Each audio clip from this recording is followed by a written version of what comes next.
The most dangerous vehicle on the road is not the sports car or the massive truck. It's the one being driven by someone who's lying to themselves. Because when we're not honest about where we are really heading, every single mile takes us farther from where we need to be. Hey there, fellow travelers, and welcome to Get Back In You Are Driving, where we take the wheel to life's journey. I'm your host, Maria, and I want to share with you something that I think many of us forget many of the time, which is you have more control than you think. When you think about it, life is a lot like driving, from unexpected breakdowns to sudden detours, regular maintenance, and so much more. And in this podcast, we'll discover and learn about the many lessons that being on the road can teach us. Because I want to be your reminder that we all get to choose our direction, our attitude, and our response. Sure, the road might get rough, and it may feel like life has thrown us into their passenger seat. But at the end of the day, this is what I always know to be true, which is you are driving. And sometimes all you need is the courage to start the engine and get in your car day after day. So, last episode was the very first episode, and I talked a lot about why I wanted to start the podcast. Excuse me, I will be looking at my notes. And today we're going to be diving into what I think is the very first episode, the true first episode. And real quick, I want to talk about, I want to take a moment to explain how this podcast will unfold and kind of like my logic behind the episodes. So instead of following traditional content categories, I'm going to structure my episodes based off of like the categories that I'm going to call lessons from the journey, if that makes sense.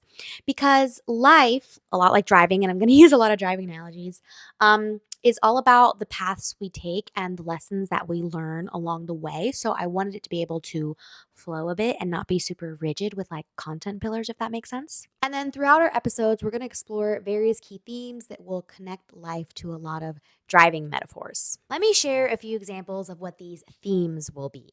So, one theme will be wisdom from the road. And wisdom from the road essentially is going to be universal truths and insights that we are going to gather through life's experiences. Then another theme is going to be like navigation stories. This is where we will learn to explore those crucial decision-making moments and learn to trust what I like to call our internal compass. Then another theme, for example, would be like driver's reflections.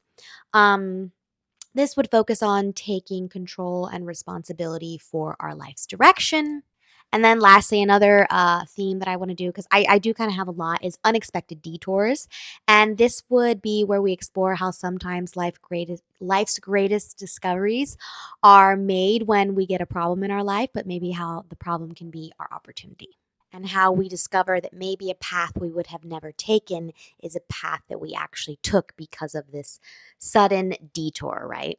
Again, these are just a few examples, but I kind of wanted to explain the logic behind it all because I had some people ask me. Now, for our first 5 episodes, including the last one, I'm doing something special because I'm calling it the Driver's Ed series. So just like, well, in the States, I don't want to speak for every country, but in the US, you get your driver's ed before you get your driver's license for 6 months to a year, depending on the state. And I created this series because just like how a driver's education gives you the fundamental skills before hitting the open road, these episodes will establish the core principles that I really think are needed for the journey ahead. Today's episode actually focuses on our first fundamental principle, which is truth.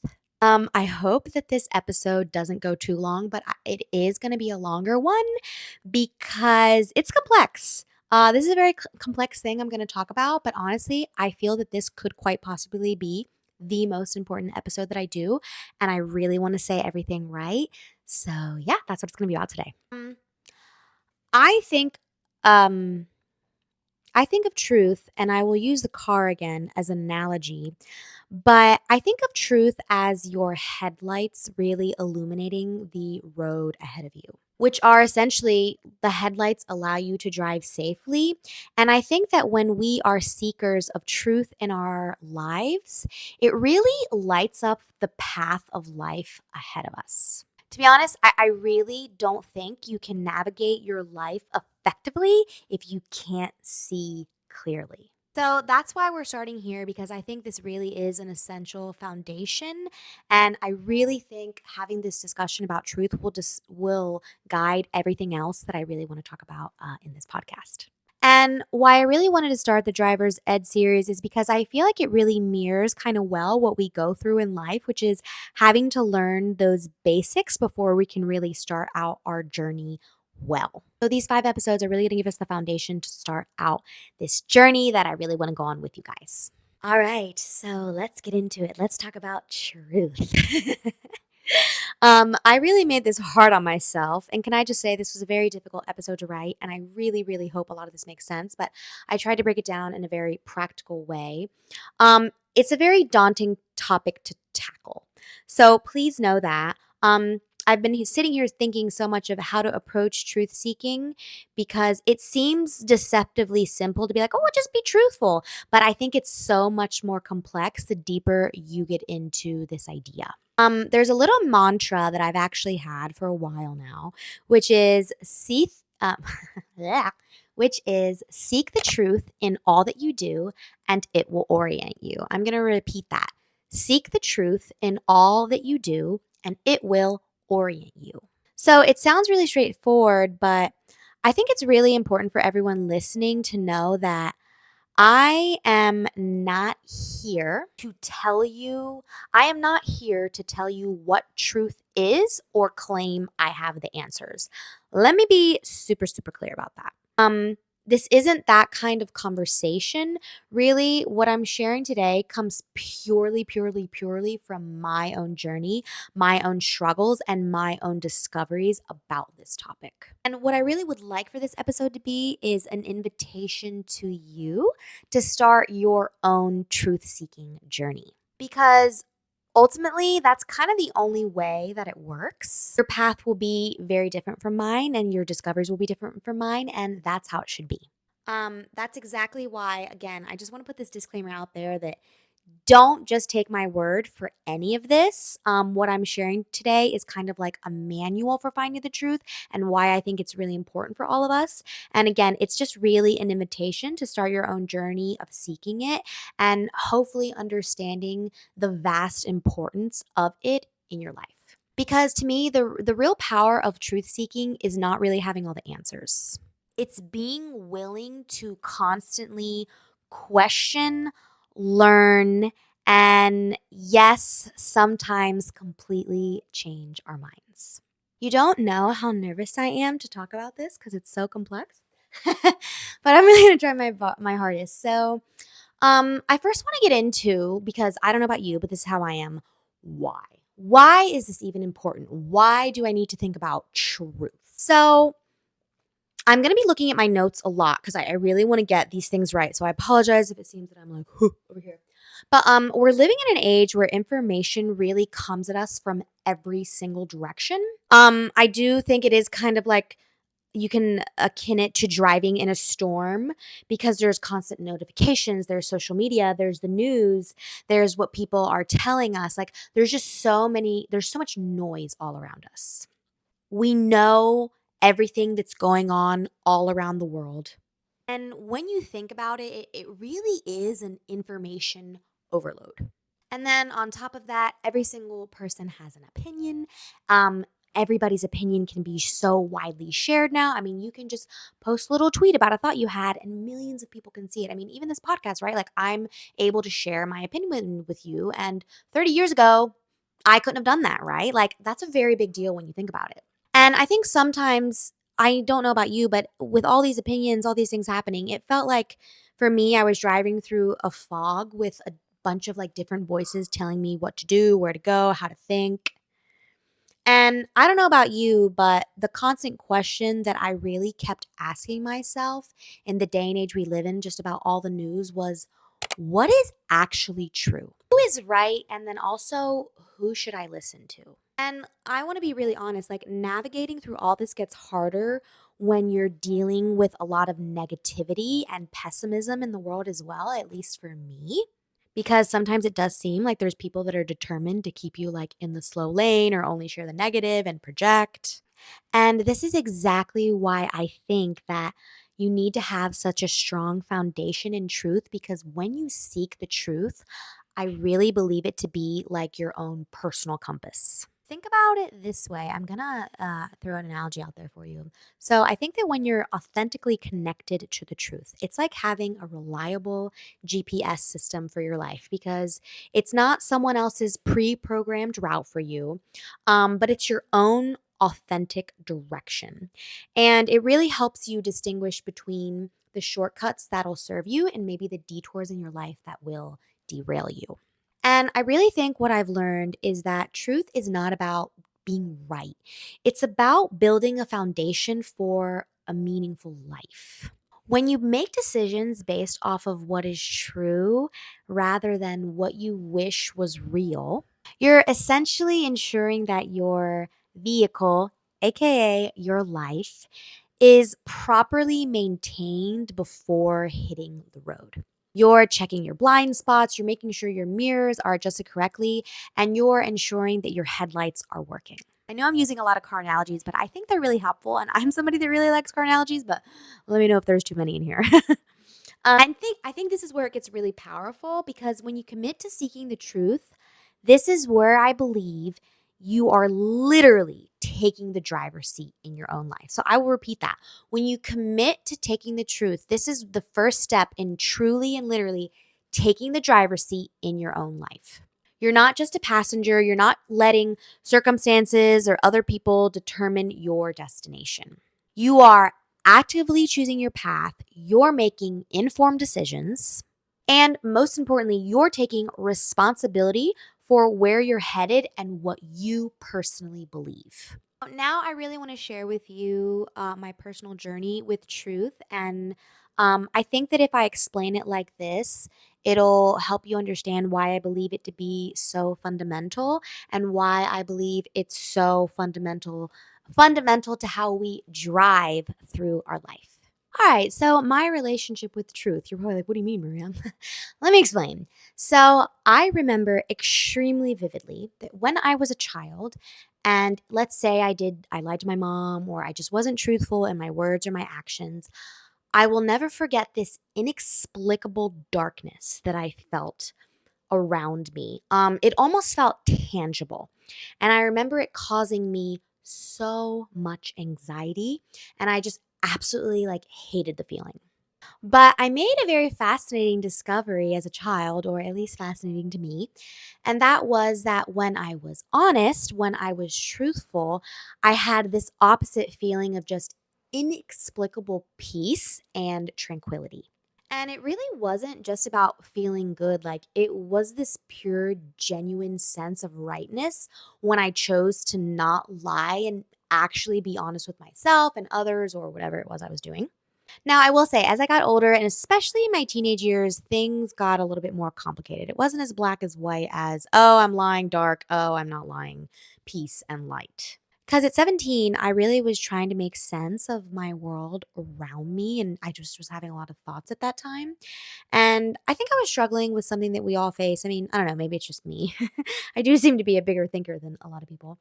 But I was trying to figure out if when things came up in my life, if I was actually seeking truth in that situation or if I was bending reality to be what I wanted it to be. Because it's really easy to think that the way we see the world is like the right way and the truthful way. But when you actually stop and ask yourself, wait a minute, what's actually the truth in this situation? You might get some really tough answers. And as time started going on and on, I started to go back to those thoughts that I had as a kid is that when I wasn't being truthful or when I was seeking out truth and answers, but maybe bending reality to what I wanted to be, that peace wasn't coming and I was only getting the anxiety. Essentially, the peace that I would get from when I really genuinely thought I was being truthful with myself became like my own internal compass that I started to use. To me, like if I made a decision and that sense of peace was missing, it was usually an indicator that I was trying to bend reality into what I wanted it to be, or I was just trying to force a situation that I should really let go of rather than just accepting what was true. So again, it was like I was trying to force a situation to happen, even though all the signs around me were telling me, like, no. And I want to say and add something in here, but if there is ever a situation in your life and you feel like you're having to force it to happen and everything is working against you, the chances are you are probably forcing that situation and bending reality into what you want it to be. Yeah, and I think that maybe you should really consider letting it go because even though that may seem very painful and scary, the thing is, though, if it's true and it's what's true, I do really think at the end of the day, being honest with ourselves is scary, but it sets you free.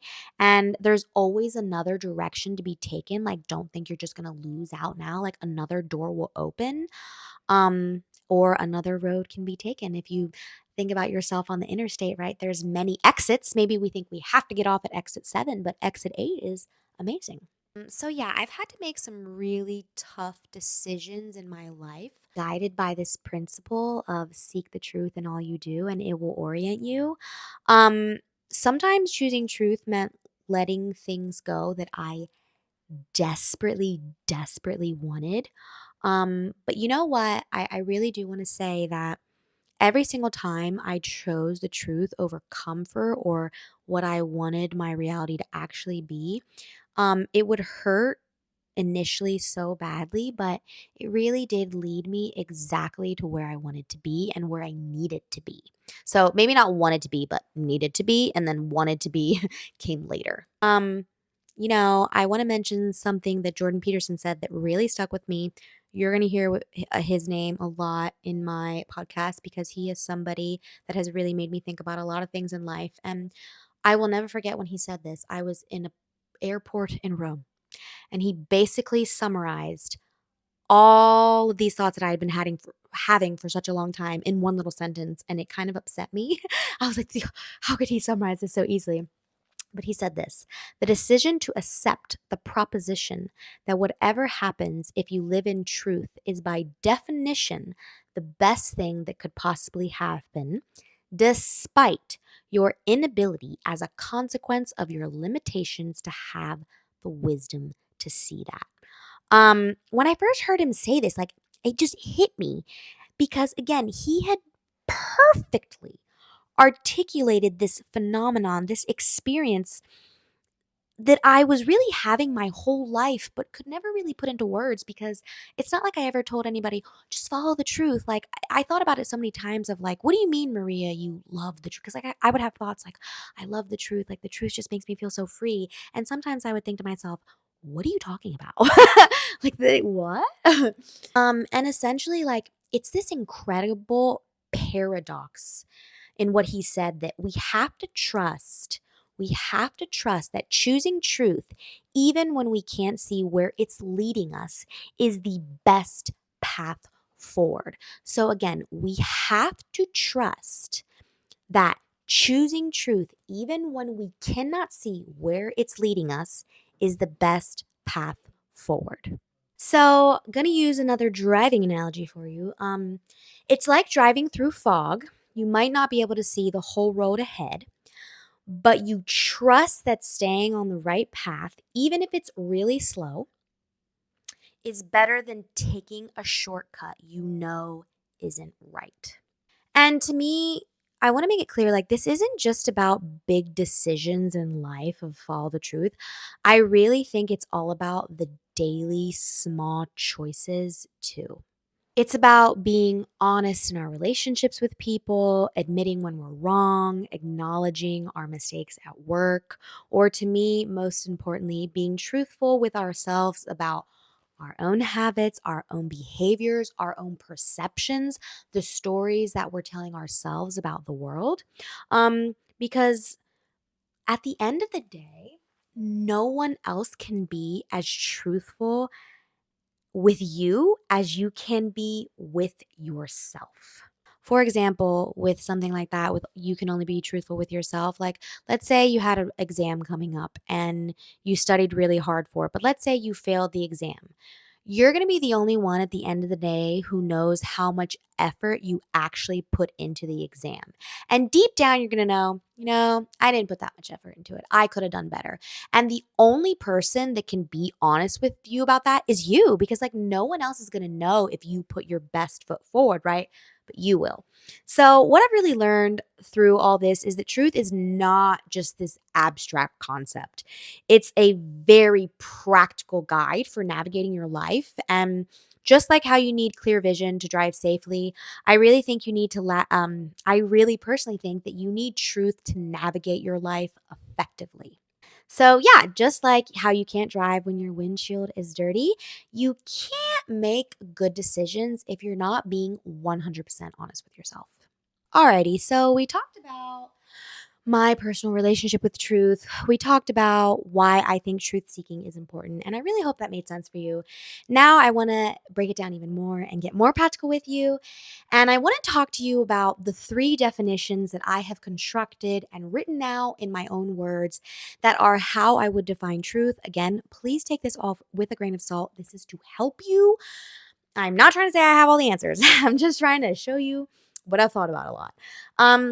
So as I've navigated through this journey of truth seeking for myself, because I really do think it's such a personal journey, I've come to understand that truth actually exists in, and I've defined it in these three distinct forms, which is what I'm going to tell you about.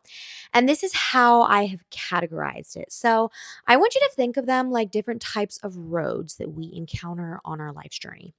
Um, my first definition of truth is what I would like to call the ultimate truth. Now, I want to read my wording here because I really need to be clear. This is what I believe to be the foundation everything else is built on. It's bigger than any one of us. It's those fundamental principles that govern existence itself. You might find this kind of truth if you are somebody who has a faith, who is religious.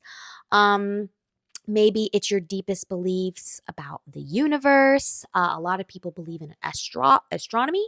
Yeah, or is it astrology? No, it's astronomy, right? Or whatever you hold as the highest form of truth in your life. So this might look very differently for each person. The key thing to me about ultimate truth is that it exists whether we believe it or not. That is what I think. And I think it's the bedrock that everything else stands upon. Again, this is my personal definition. Take it with a grain of salt. My second way of categorizing truth is what I just call the objective truth. I think this one's pretty simple, and I think we could all probably agree on this one. Again, the easiest to understand, super black and white. It's like a very clear road sign. Back to those car analogies.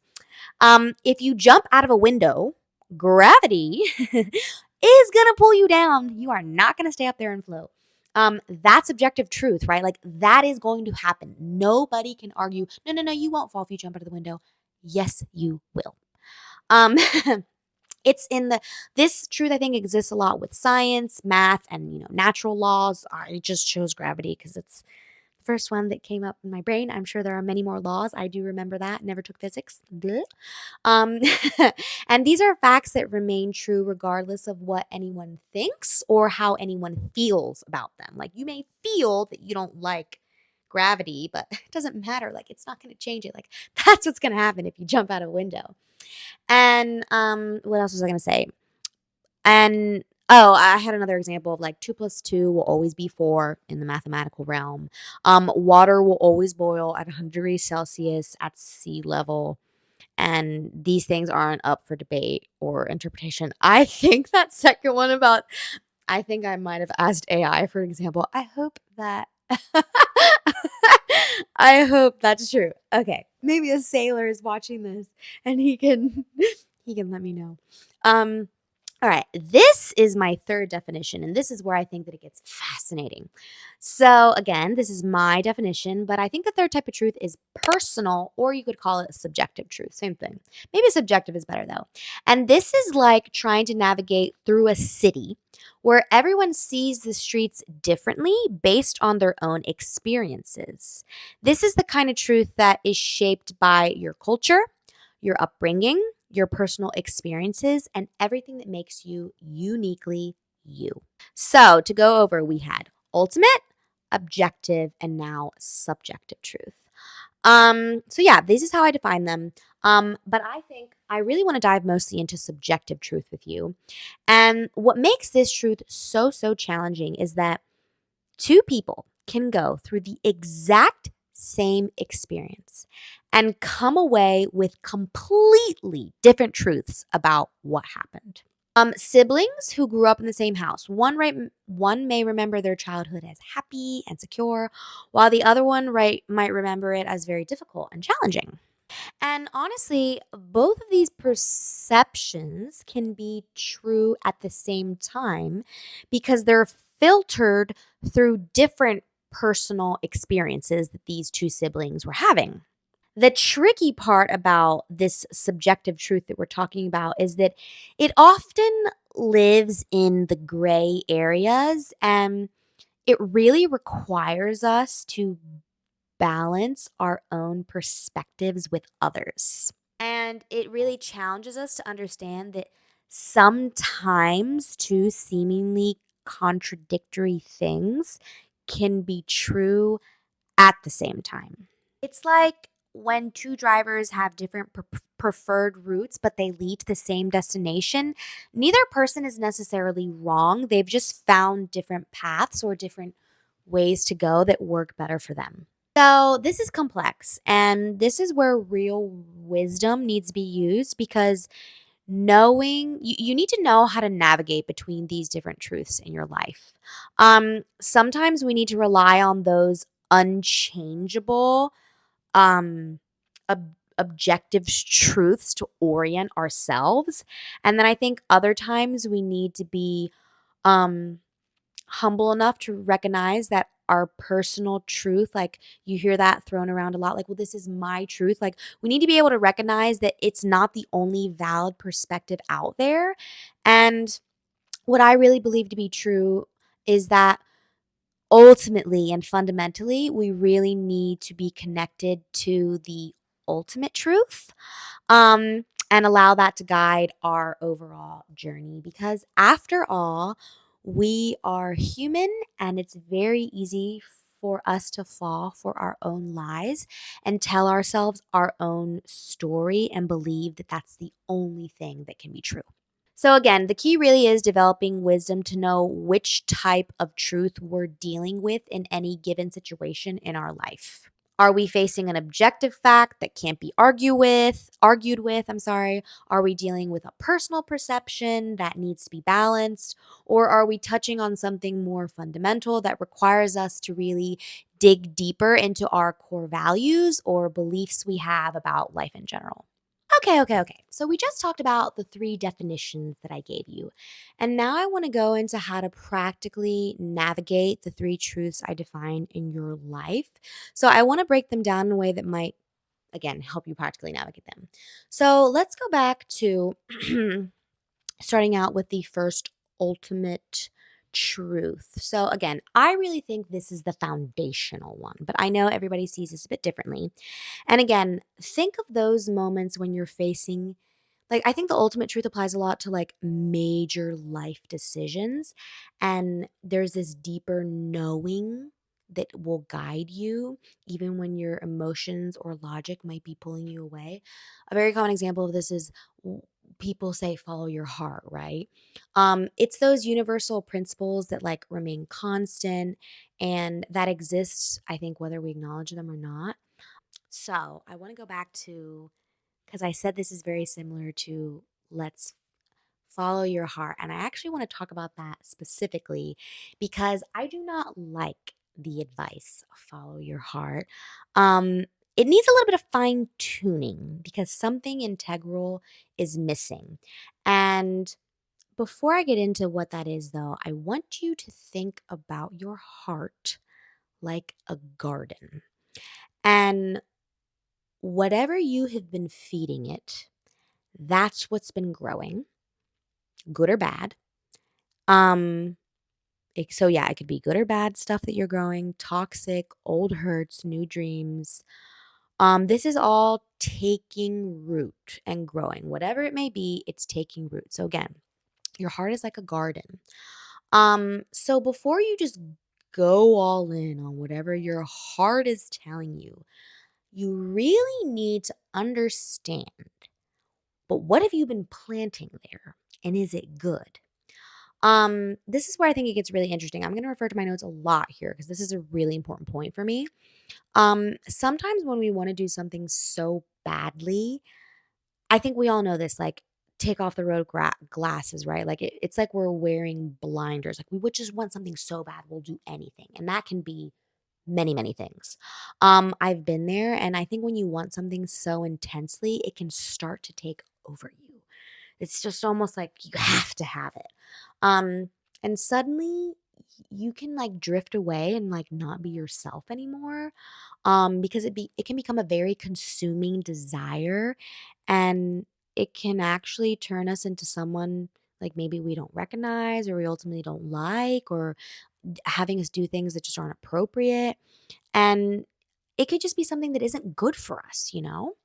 We have to be really careful. And that's why I really believe in this balance between the heart and your head. So again, it's not that I disagree with follow your heart. I just think it needs fine tuning. Um, I think I heard this at some point. I don't know who said it. I don't know who to give credit to, but it was like, follow your heart, but take your brain with you. Absolutely. I fully, but you need that brain too. And here's one more thing that I think often gets missed as well. We also need outside perspectives. I know a lot of people don't like to ask for outside perspectives. I think it's super important, but sometimes we are so close to our own garden. Remember, I'm comparing a heart to a garden, that we just can't see clearly anymore. All we can see is what we want. And don't just go to anybody though. Go to people that you trust, maybe a mentor, a parent, a good friend, a sibling, people that love you, people that want the best for you and are going to tell you what you need to hear, because they might spot some weeds that have gotten out of control in your garden or that you can't see because your blinders are up. And mostly, we need to ask ourselves, especially when we want something so desperately, if I don't get this thing I want so badly, will I still be okay? So if I don't get what I want so badly, will I still be okay? That's a really tough question, but it's just so important because sometimes if we've been feeding our heart things that are on the toxic side, maybe it's an unhealthy relationship, maybe it's a limiting belief we have about ourselves or an old wound, following our heart may be the worst thing we could actually do. So, let's put all this together. This is what you need to do. You do need to listen to your heart. I do believe in that. But you need to be real about what you've been feeding it. Have you been feeding it things that are truthful? You need to use your head to question your motives and to think through things as well.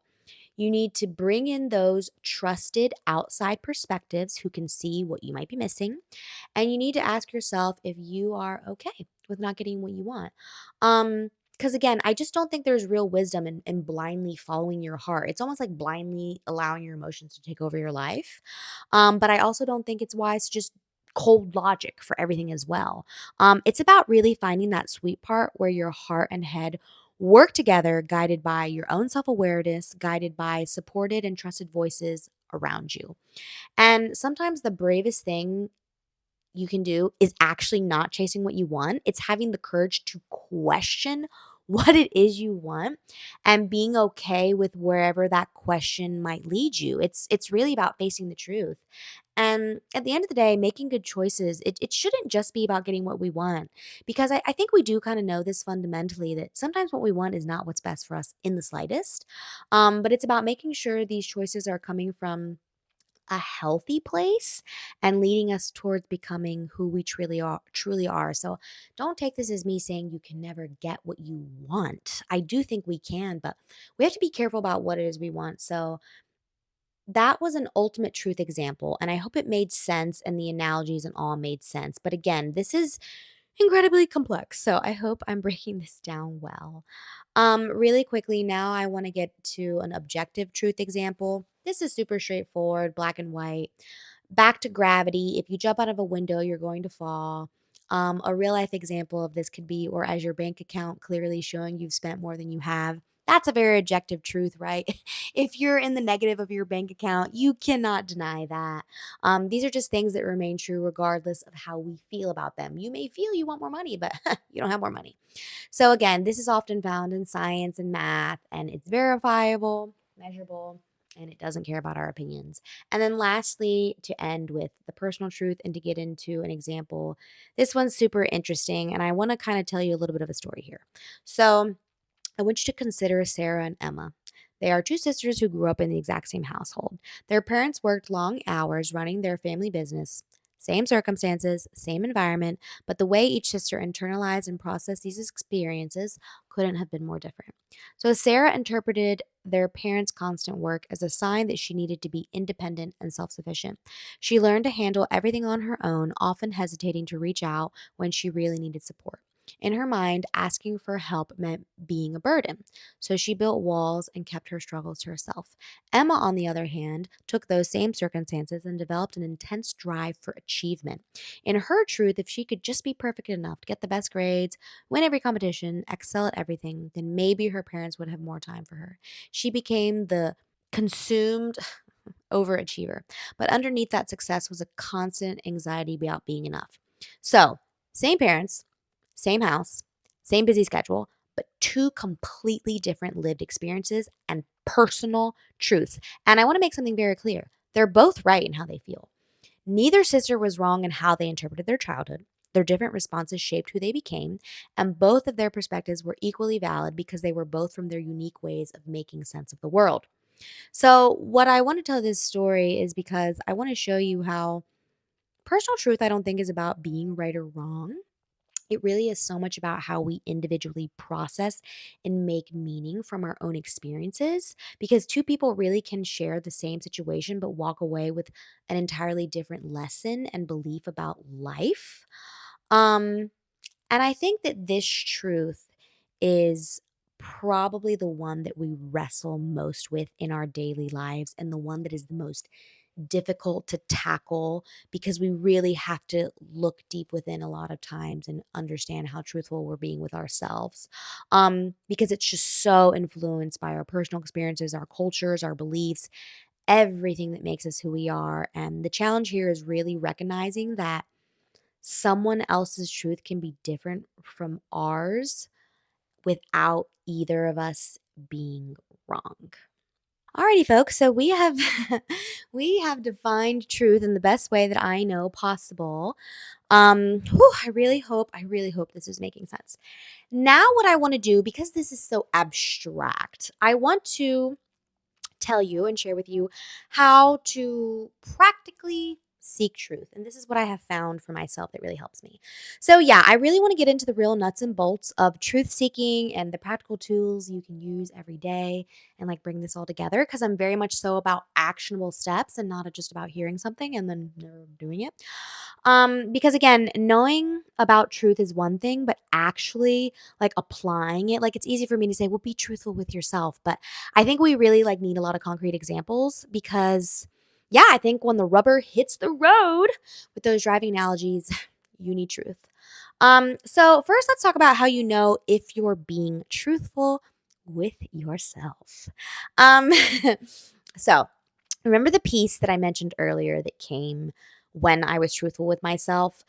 To be honest, and I'm not sure if this is the ultimate answer of how you know you're being truthful with yourself because again, this is so difficult. How to know to be truth you're being truthful with yourself. Whew, that's tough.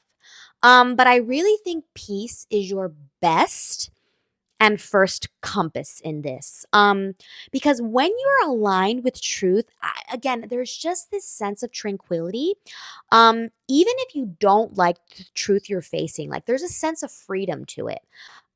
Okay, and here are some daily habits that I think you can start building to help you be truthful with yourself and like know you're on the right track. So, before making any type of decision, whether it's big or small, try asking yourself this. Am I seeing this how I want to see it or how it actually is?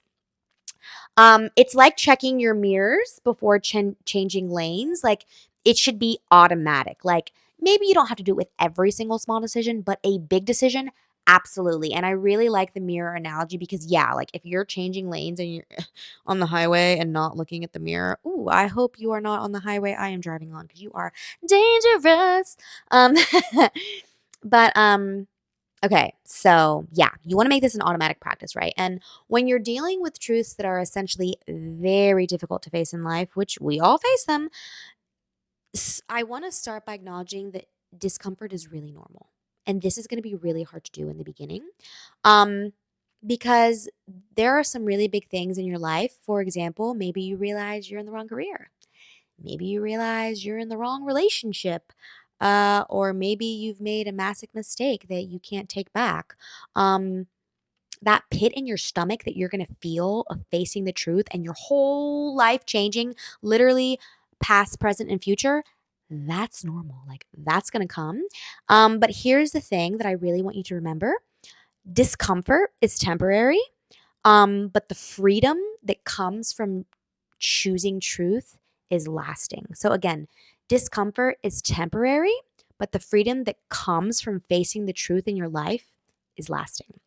Um, Now, here's something else that we really need to talk about because it's so important, and that's balancing your emotions with your logic. I tend to be very logical and lean on the logical side, even for being a girl. And I want you to first know that if you do tend to be more like me, because I used to do this a lot, your emotions are not your enemy. In fact, I see emotions as dashboard warning lights. Your emotions are showing you, something is wrong here, but that doesn't mean it's necessarily true. So again, emotions are like showing you, hey, something's wrong, you need to pay attention, but your emotions aren't just necessarily true either.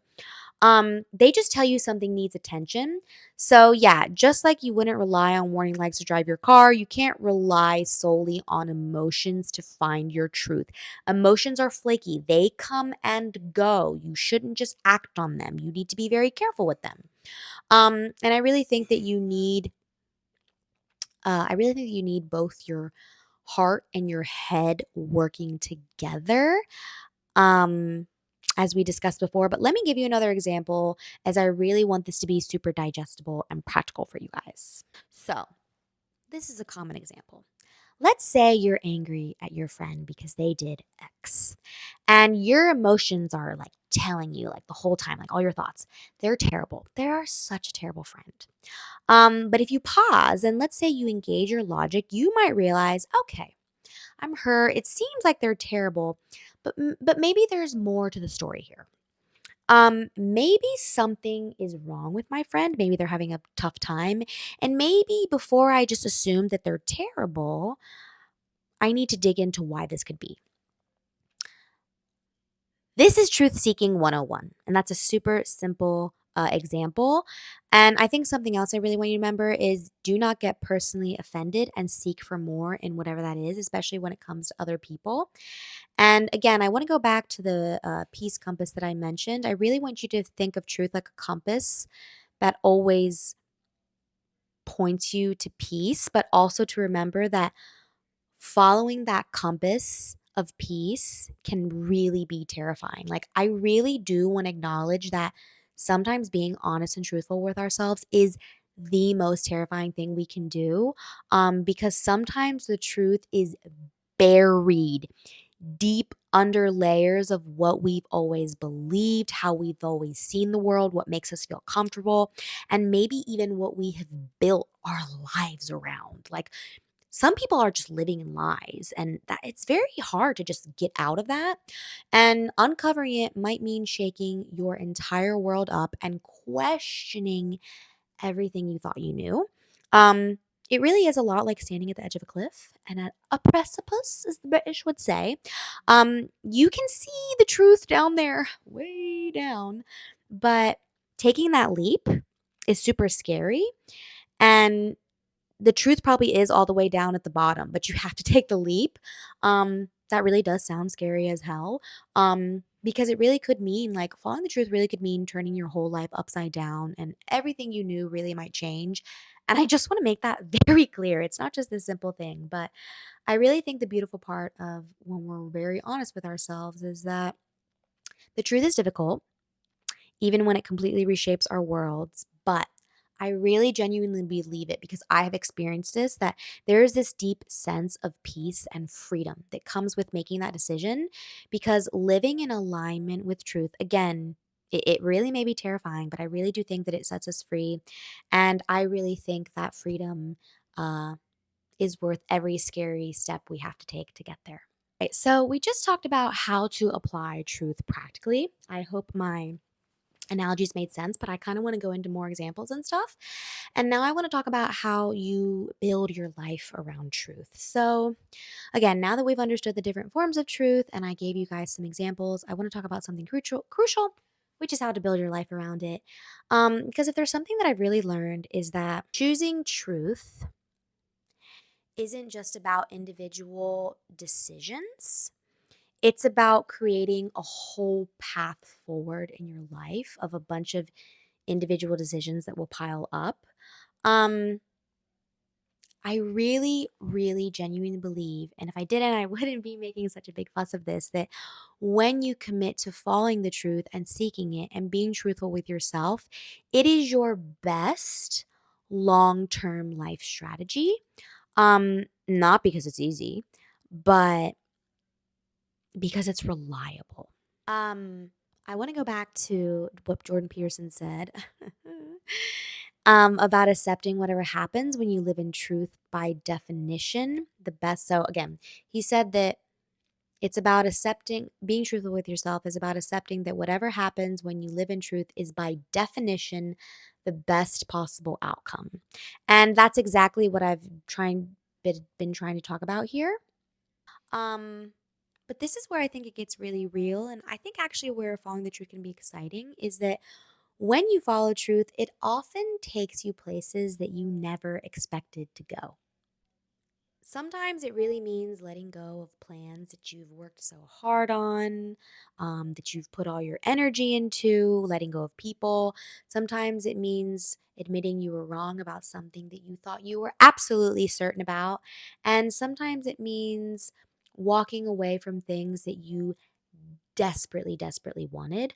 Um, I want to be very real right now. This is something that I've had to do multiple times in my life. Like, I've had to let go of things that I wanted so desperately. And I really thought to myself, if I lose this, I don't know who I am. I don't know what's ahead of me.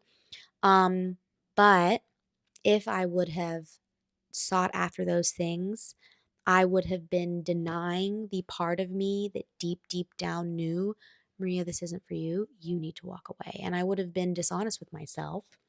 Um, but again, and I really do want to make this clear, every single time that I made the very difficult decision to let go of what I thought I wanted, what I thought was best for me, it really did lead me to a place that I never would have planned I could actually go to. And this is where trust comes in.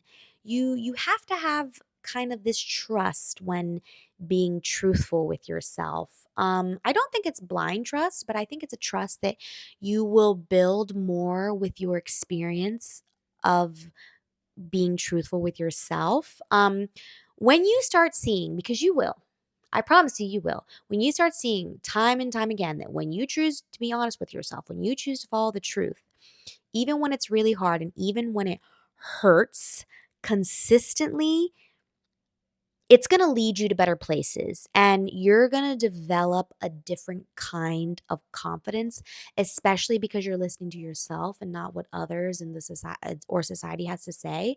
And it's not a confidence in knowing exactly where you're going, because you're not going to know. But it's a confidence in knowing that you're on the right path and you're doing what you really believe is best.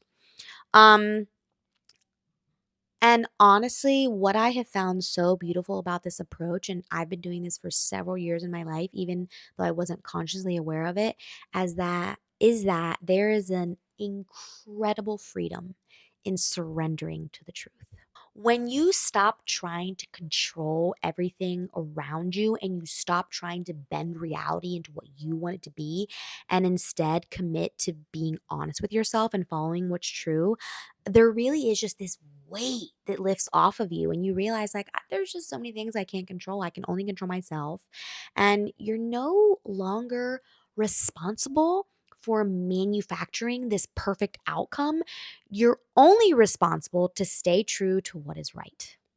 So, I really want you to think about what I just said for a moment because how much energy do we spend trying to force situations to be what we want them to be instead of accepting what they truly are? Or how often do we exhaust ourselves fighting against reality instead of working with it? And again, you can go back to any of those examples. An easy example is a relationship. How much energy are we forcing to put into a relationship that deep down we know isn't for us, but we're staying there? Why, right? Um, Now I know what you may be thinking. All this talk about truth seeking might sound heavy, might sound ridiculous if you've never thought about this, or really scary. But what if I told you? What if I told you that it's actually one of the most exciting adventures that you could embark upon? Think about this. Most of us spend so much energy trying to make our life what we want it to be, and in many ways, almost kind of predictable because a lot of us always want to know what's going to happen, and trying to control every outcome. It's just very common. Like me being the first in line, like I used to be a lot like this. Like I need to know what's going to happen. So again, like we create these carefully crafted plans and scripts for how everything should go. But here is the wild part. When you actually choose to follow the truth instead, you open yourself up to possibilities you never could have imagined. For example, let's go back to the relationship. Say you're holding on to it, but deep down you know it's wrong. Let's say you finally break up. Well, breaking up and not having that person in your life, that is going to put you on a path that you never would have saw coming and you never could have imagined, but also who knows where it might take you. So this is also something that I've heard Jordan Peterson talk about extensively, and it's that truth is an adventure and seeking it is an adventure, and it's a great long-term strategy. And 5 years ago when I first heard him talking about this, I really took it to heart and I took his word for it. And I really, really can say that for the years that I've been doing this, it's been 100% worthwhile. And seeking the truth in my life has genuinely taken me to places and has allowed me to meet people that would have never happened if I would have stuck to my concrete plan of predictability. Genuinely, when I let something go, life had this beautiful way of surprising me and almost kind of it felt like a reward. Like, I saw that you did that really hard thing. This is your reward for doing that. Like, I know that might not make sense, but that really is how it felt. And it really is like trading in a map that you drew based on what you think is out there for an actual adventure of discovering what's really out there. Um, and here's what I think is really exciting about all of this is when you commit to following the truth, you really never know what you're going to discover. Like you never know what's on the other side. And this could be about yourself, it could be about others, it could be about the trajectory of your life. You might find out you're capable of things that you never imagined. You might go places you never imagined. You might discover passions you didn't know you had. And you might find strength that you didn't know was in you by simply being honest with yourself and the other people around you and with reality. So, yeah, choosing truth means choosing uncertainty over predictability. But it's the difference between watching a movie that you've seen 100 times. I am so guilty of this. And stepping into your own um, story that's unfolding. So, sure, the familiar movie is safe and we love it because we know what's going to happen. But the real excitement lies in watching a movie that we've never seen because we're like, what's going to happen? We're on the edge of our seats, right? And really, that's how our life should be. So, again, think of it this way. Would you rather live in the comfort of a carefully maintained illusion or experience the thrill of authentic discovery? Would you rather stick with false security or grow into someone stronger and more authentic than you ever imagined possible? Because to me, I really do believe that that is what being a truth seeker offers you in your life, not just growth, but adventure.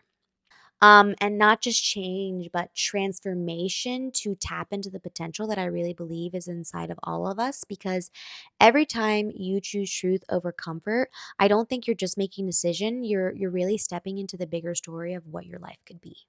So, I talked about the practical way to seek truth. I talked about how to build your life around truth.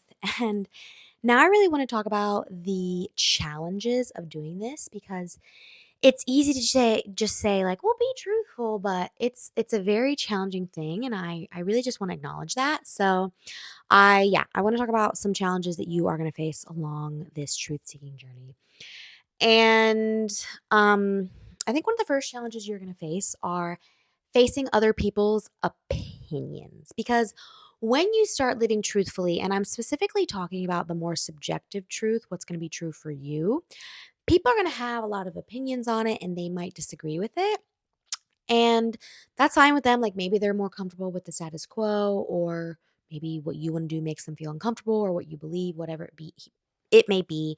But something that I've really learned is that you don't need to defend what you believe is true and what works for you personally, and you don't have to worry about people always questioning it.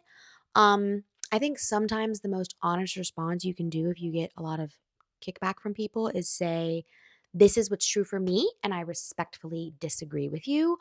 A really good example of something like this is, let's say you're making a decision in your life that no one else can understand, and to them it makes absolutely no sense. For instance, I will share something about myself. I chose to move to Europe 2.5 years ago. And when I told a lot of people that, because I did have to say what I was doing, a lot of people I could tell thought I was crazy because it was like, "What do you mean you're going to Europe? What are you going to do there? What is that going to entail? Why would you do that?" And I had to be okay with them having an opinion of thinking that was stupid of me, that them not agreeing, that them treating it like it was this naive little thing I was going to go do just to have fun and not be responsible. And it didn't matter because I knew it was the right decision for me. It was doing what felt truthful for me. And I had to accept that they're going to think that, and that's okay. Let them. It really doesn't matter. So that's a really good opinion with that. Now let's talk a little bit about self-doubt. I think this is a big one because I think we all have this voice inside of us of like, but maybe you're wrong, or who are you to make this decision? Like, how do you know you're making the right decision? And a really practical tip that I've learned is that when you have self-doubt creeping in about a choice that you're trying to make, I want you to ask yourself, is this doubt coming from a place of truth, or is it coming from a place of fear? Because there's a very, very big difference. I think doubt can be healthy, and questioning our motives and why we want to do something is healthy. But when it's just fear disguised as doubt, that's when you really need to reconnect with that sense of peace that I've already talked a lot about, right? Like, do you feel a peace with it? And the next one I have as a challenge that might come up is navigating your relationships honestly. This might be one of life's toughest challenges to deal with other people and to navigate relationships smoothly and lovingly. So whether it's with family, friends, or romantic partners, telling the truth can feel extremely risky and extremely vulnerable. But here's what I've discovered: you really don't have a very solid relationship if you can't be 100% truthful with somebody and you're always scared that they might go away. It'll definitely be a lot more challenging initially, but ultimately, if you're truthful in your relationship, it's just going to be so much stronger than if you're not. And yeah, the truth might hurt for a little while, but a lie hurts forever and can have a lot more detrimental effects in your relationships if you keep lying, because whatever you're sweeping under the rug is just going to be this little monster, but then eventually it's going to be this huge monster that comes out and eats you. It was explained to me one way like that. And conflict delayed is conflict multiplied. And I really feel like a great way to go about relationships is being truthful, but that can be really difficult. So this is a really common challenge that'll come up. Another one is just like integrity within your life. I'm going to use career as a specific example. Like maybe you're in a job that pays really well, but feels wrong to you. Like you just don't like it. Or perhaps you're faced with some sort of ethical dilemma at work. Maybe something they're doing isn't something like you believe in. This is something I've faced a bit myself. And I think the key here is remembering that compromising your integrity and what you believe for anything is never worth in the long run. Now, facing the truth of leaving your job might be scary, but I think in the long run it'll be worth it. And yeah, it might mean a harder path at night, a harder path at night. It might mean a more difficult path, but honestly, I'm very much so for my sleep and feeling peaceful. And I like to have a good, peaceful sleep. And again, like, I just don't think you should compromise your values. And then I want to talk about social media because social media is so impactful and we're all dealing with it. And I think we're getting to a point where we're starting to figure out how to deal with it properly. Not sure. This is a very big modern challenge. We are constantly bombarded with carefully curated versions of reality on social media because people are showing us what they choose to show us. And I think we all know this, but for some reason, we still believe what we're seeing is reality. And I don't think the solution is necessarily to quit. I know some people do that, but I don't know if that's the only solution. I think it's just be more intentional with how you engage with it. Ask yourself, am I sharing things authentically? Or am I trying to create an illusion? Or am I consuming content that I think is authentic? Or is it content that brings me further away from the truth? So yeah, these were just some challenges that could come up. Of course, there's so many more, but I just wanted to talk about these. And again, I really want to acknowledge that this is very difficult to do. I don't want to just be like, be truthful. I just really want to make that clear. But I feel like the really common thread in all of this is start small. Start in those daily habits. Start being truthful with yourself. You don't have to solve everything at once. Don't despise small beginnings. Each small choice to be honest with yourself and to choose truth over convenience or bending reality into what you want it to be, I think really builds your capacity for handling the bigger challenges in your life that are inevitably down the road. So yeah. Now I really want to talk about some warning signs. This is actually my final point before the ending. We finally got there. But let's talk about something crucial, which is I think warning signs we need to watch out for and how to turn them into opportunities for growth. This is to me about catching ourselves before we drift too far from truth. Um, Deceit is also very real. And deceit is not something that usually shows up in our lives wearing a very big warning sign. I think it's more subtle and maybe it's a small lie we tell ourselves that we don't think is a big deal, but then gets bigger. I want to go back to the garden analogy that I made before about, again, think of deceit as a very small seed that is planted within you. But if you keep on feeding it and with time, it's going to grow extremely strong. Um, it might begin with something as small as, for example, you telling your boss you worked a few extra hours when you didn't, or telling your partner you're fine when you're not.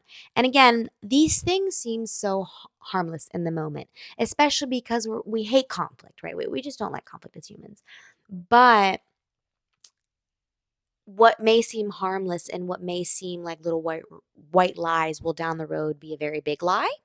And this is what I've learned when these things happen is that these really small compromises that we're making or deceit or lies we're telling ourselves are like tiny cracks in our foundation. And each time we choose to bend reality in the way we want, choose to see, even in a small ways, it becomes easier to keep on choosing that and keep on doing that. And think about it like it's something that takes time. It's a seed, right, that's planted because no one wakes up one day suddenly just absolutely disconnected from the truth. Like it happens gradually, one step at a time. Like, for example, take somebody like Ted Bundy. I think who some people might not know who Ted Bundy is. If you don't know, Ted Bundy was a serial rapist and killer of women back in the 80s. And I think most average people would say Ted Bundy is insane and he's very disconnected from the truth, right? It amazed me. I watched those Ted Bundy tapes on Netflix like a few years ago, and I was baffled at the fact of how, until I think it was the day he died, he would not admit that he raped or killed any of those girls. He was like, absolutely not, absolutely not. And it was interesting because, like, I watched him and I was like, wow, it seems like he's speaking with so much conviction. Like, it seemed like he really believed what he was saying, but any person that's in reality and hopefully in truth would be like, what a liar. And my point is that Ted Bundy didn't just he didn't just believe his crap or the lies he was telling himself after one day. Like, he planted a seed of deceit in his life, and then he just kept on growing because he kept on lying and he became so disconnected from the truth. So, again, my whole point is you have to be so careful, even with something so small that you think is so. Okay, so I just finished talking about Ted Bundy, and I was using that example to talk about how it takes time to get disconnected from the truth. You're going to see that I am in a different setting because I was editing this and getting it ready. And then I realized I lost my footage. So I have to just refilm this very quick ending part. But yeah, that's why we're in a different setting. So again, said the Ted Bundy story and drawing from my own experience because I was talking about warning signs. These are some clear warning signs that I know of when it comes to truth. So or sorry, these are clear warning signs that you may be lying to yourself. So the first one is when we start making excuses for our behavior. The second one is when we find ourselves skewing the truth just a little bit. The third one is when we begin treating people badly but justify it with business or that maybe we don't like them or they deserve it. And then the fourth one is when we pursue paths we know deep down aren't right for us, but we do it anyway out of fear. So of course there's many more, but I feel like these are really big clear ones. And I think the scariest part of if you're disconnecting from the truth is it's very subtle. It's a very subtle process because essentially each small compromise makes the next one easier until suddenly the truth can become blurry. And again, I think this is where you can really use that internal compass that I've been talking about because when you get more used to listening to that, I really think it starts getting harder to read if we don't use that compass. Now, there is good news with these warning signs, and I think that these warning signs can become our greatest opportunities for growth. So let's say you did realize you're not treating someone well and that they don't deserve that. You can see that as like, okay, well, how can I grow? How can I now treat them better, treat them how I do think they deserve? Because again, every time we catch ourselves in a small compromise, I think it's an invitation to choose differently. And every time we notice we're starting to drift from the truth, it's a chance to correct our course. And the key really is catching yourself very, very early in this process and having the courage to listen to that voice that tells you that you're lying. Because I really think that little voice, it makes you very uncomfortable when you're listening to the truth because it's very easy to listen to it and believe the lies that it's telling you. But I really think the voice that's telling you to be truthful with yourself isn't your enemy. I really think that's the voice that's trying to save you.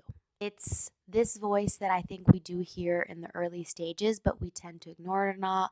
Call it a voice, call it an intuition, call it a deeper knowing. I think you guys know like what I mean by when you know something. And again, the more you listen to that and the more you're in tune with it, I really think the stronger that it can get on this truth seeking journey. And hey, when we do make mistakes, because you will, I will, the goal isn't to beat yourself up. It really is to learn because each mistake, each wrong turn, each compromise, when we catch ourselves making it, it's actually teaching us something valuable about ourselves and about the truth. Again, this journey of growth isn't about being perfect, it's about being aware and making conscious decisions about things. And it's also about recognizing that when we're starting to drift, we need to have the courage to correct our course, even when it's really uncomfortable or even when it's terrifying. All right, guys, as we wrap up today's episode about truth, I really hope it all made sense. And I want to try and emphasize something that is really powerful to me. And this all comes down to choice, individual choice. And every day, whether in in small moments or in big moments, we get to choose truth. And it's not about perfection. Again, it's about direction and really being honest with yourself. Think about how this plays out in real life. Like in our relationships, choosing truth might mean having that difficult conversation you've been avoiding. In your career, it might mean admitting you're on the wrong path. In your personal growth journey, it might mean facing that habit you know is no longer serving you. I really do think that this is something very, very very, very easy to do. Oops, I just turned on the light in my room. And I think it's very practical and it boils down to all these moments. So I think also what's fascinating about the truth is that it isn't static. It is something that evolves the way we do. And what we understand is true today might shift as we gain new perspectives and experiences. This is why I think truth seeking is such a journey. It's not a destination, it really is a lifelong quest of discovery with yourself. But this is something I find really encouraging about the truth is that every time you choose truth, I really believe you are building your integrity when you do that. Every time you face reality instead of hiding it, you grow stronger. Each honest choice, each moment of authentic living builds confidence in your ability to handle what's next. Yeah, sometimes what we believe to be true today may not be true tomorrow, or vice versa. Think about it like this: just like the scientists once thought the atom was the smallest particle, but then they discovered there was something smaller, but that's what was true then, and then it changed. That's okay because being truthful doesn't mean having all the answers. It means staying open to growth and understanding. And it means staying connected to something that is so much greater and stronger than we are, in my personal opinion. So, before I say my final goodbye, I just want to wrap up today's episode by saying you are absolutely capable of this journey of seeking truth. It really does take courage and a lot of growth to want to do this daily, and it's going to be uncomfortable. But I really go back to the peace. I think that when you're honest with yourself, it brings so much peace into your life and a sense of alignment with what's greater. And I really believe it's worth every challenging moment. So remember, you're the author of your own story, and each choice to seek truth, no matter how small it is a step towards freedom. So while I can't promise it will always be easy, I can't promise you it will be worth it. So be a truth seeker in your life. I apologize that this episode was so long, but like I said in the beginning, I feel like this is one of the most important ones I may ever do. The next episode, we're going to be diving into the second fundamental principle of our Driver's Ed series. So until then, keep seeking truth in all you do. Stay curious and remember, this journey isn't about being perfect, it's about being authentic. Thank you so much for joining me today, and I will see you next time.